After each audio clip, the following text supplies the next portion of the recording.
If you have ever felt like you had to fail in order to finally get it, to finally see clearly, well, you are not alone. Hi there, I'm Dr. Santina or Tina Wheat. I am a family physician and a career and life coach dedicated to helping healthcare workers conquer their chaos and get to calm. And today, we are talking about something most of us in healthcare and all high achieving fields in general have a hard time admitting. Now, sometimes you have to fail in order to understand. And honestly, that might be the most human and the most liberating thing about the process of growth. So let's get to it and let's talk about it. We all have this ingrained myth of getting it right. We are trained explicitly and implicitly to get things right the first time. In medicine, in academia, in parenting, and in leadership. There is so much pressure to perform. We have to anticipate everything. We have to make the right decision without all of the information. We have to get it perfect, not just because we want to succeed, but because other people are counting on us. But then when we do get it wrong, we don't just feel like we failed at the task. We feel like we are a failure. And we have all had those feelings. But here is what I have learned through my own stumbles, my own missteps, and honest face plants. Failure often has a wisdom that the success just cannot teach. And what I learned is you don't know until you know. And then you just do. It sounds simple, almost too simple. But think about how many times you have intellectually understood something and still had to go through the actual experience in order to truly grasp it. You can read about boundaries. You can hear about burnout. You can nod along in agreement during a webinar. But sometimes you have to push too far. You have to hit that edge. And you might have to crash a little. And then in the aftermath, the truth finally lands. You understand not just with your mind, but you understand with your body and with your life. That is not weakness. That is embodiment. That is integration. And so the goal is to make sure that that understanding doesn't come too late. And sometimes we just don't even realize how out of alignment we are until we take a look back. I have definitely made decisions that felt right at the time, only to realize later that I was acting from fear or perfectionism or the need to prove myself. Some examples of the things that I have done.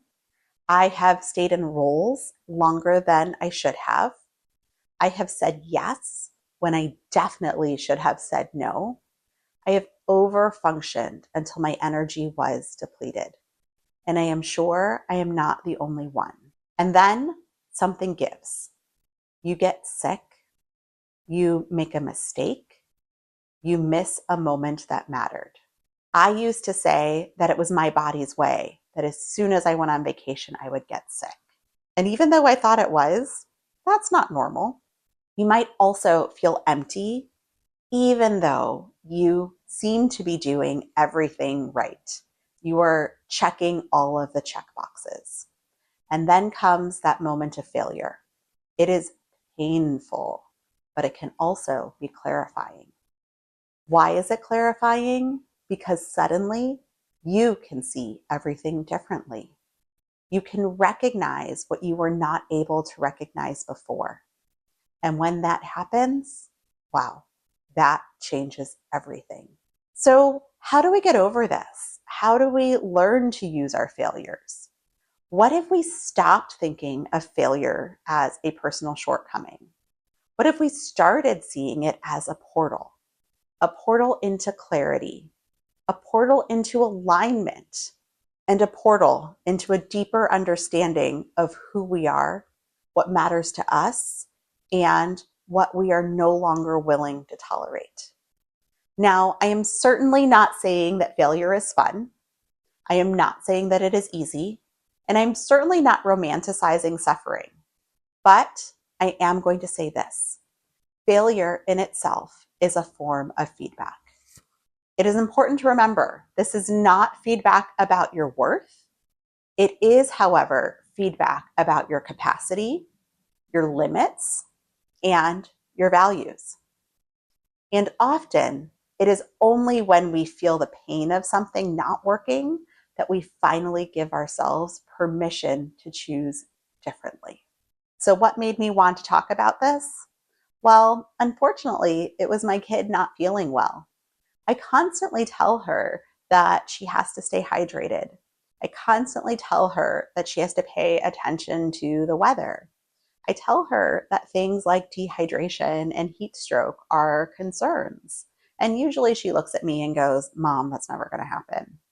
But then one day she woke up feeling horribly.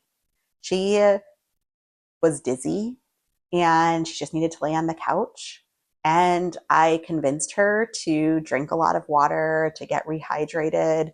And after a few hours, she started to feel better.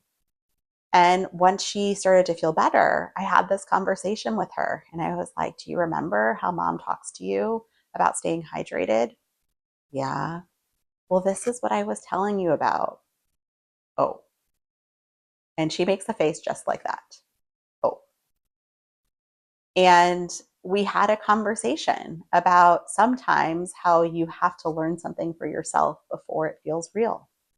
This also happens every day with my residents when I tell them to finish their chart before they move on to that next patient. When I tell them to write something down now because it'll be harder if they think about it in 3 hours. Sometimes you just need to have that experience for that lesson to set in. So, what can you do with this? Well, if you are in a season where something isn't working, if you are in a season where you are feeling like you have messed up or gotten it wrong or missed the mark, I want you to ask yourself, what is this trying to teach me? What clarity is emerging right now from this experience?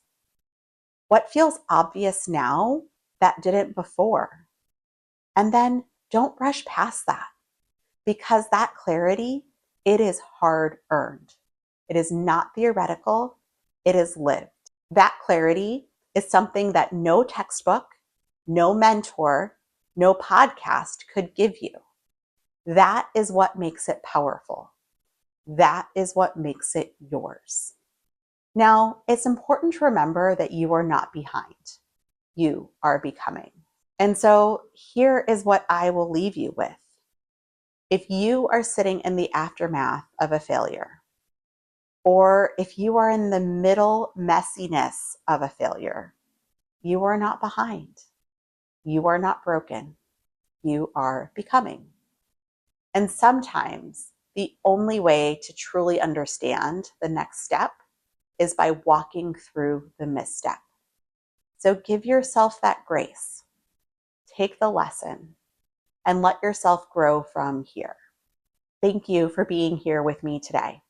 If this resonated with you, I would love for you to like it and share with someone else who might need it, and then subscribe to my channel so that you will be notified every time a new video comes out. And if you have had your own failure that became understanding moment, I hope you'll drop it in the comments. Your story might be the one someone else needs to see today. Take care, and I will see you next time. So what is my own failure to becoming moment? Well, I have lots of them. We have so many of those every single day.